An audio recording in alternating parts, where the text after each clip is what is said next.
what you find when you talk to sophisticated investors, it's all about the risk mitigation. These guys don't make money by taking non-risk adjusted risk. It is all about a risk adjusted risk.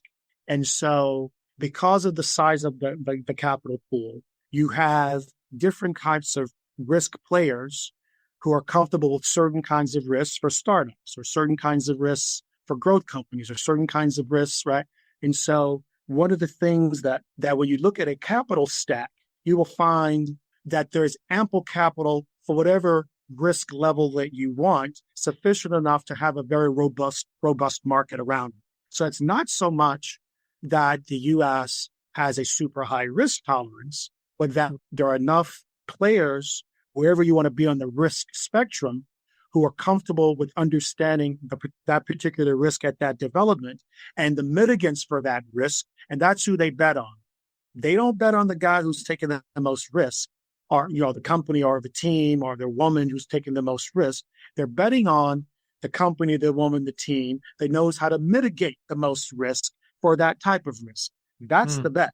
Let's dig that a little bit deeper. One of the things that the United States has is reasonably patient capital. Very little capital is patient, and certainly not PE and hedge fund capital, but it's reasonably patient, meaning that it can be sticky. If depending on where you are in that capital structure, if you need 3 years of capital, or if you need 5 years of capital, or you need 7 years of capital, or you need 10 years of capital, right? There are capital providers that are willing to take that turn, provided that the mitigants are there. The entrepreneurs, the best, most innovative talent that's coming out of these countries is, I would say, superior to the talent coming out of U.S. universities. Wow. But the incentives, so think about it this way. I had the pleasure of getting a philosophy degree at a liberal arts school.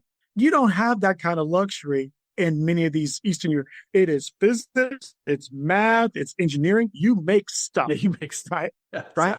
And so the pragmatic and practical pool of talent, they make great stuff. And guess where the best and the brightest go? Up until recently, they become PhD students. And when you talk to them as PhD students, and then you talk to them, I spoke at dozens of universities and talked to professors and departments, those departments and professors eschew their best and brightest doing something as pedantic as making money. Yeah. So you got culturally this issue of not supporting innovation in that sense. So you got a lot of best people not being trained in how to truly be innovative. They can be inventive. They can make, Tesla's a wonderful example. It's exceptionally inventive, but he got outmaneuvered by Edison and others around how to make the business model and being truly innovative around those inventions.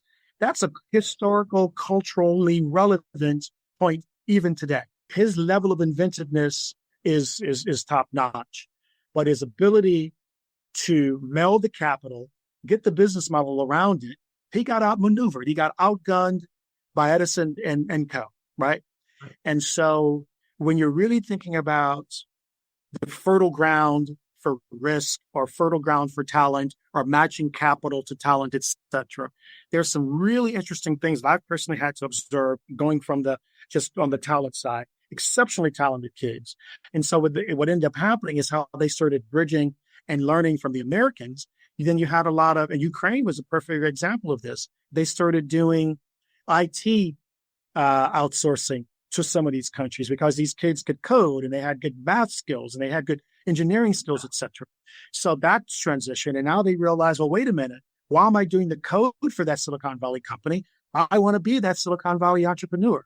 So organically, there's sort of this shift around all of that. So do not underestimate a bright person who shows up every day without the best resources and their ability to create something that is world changing.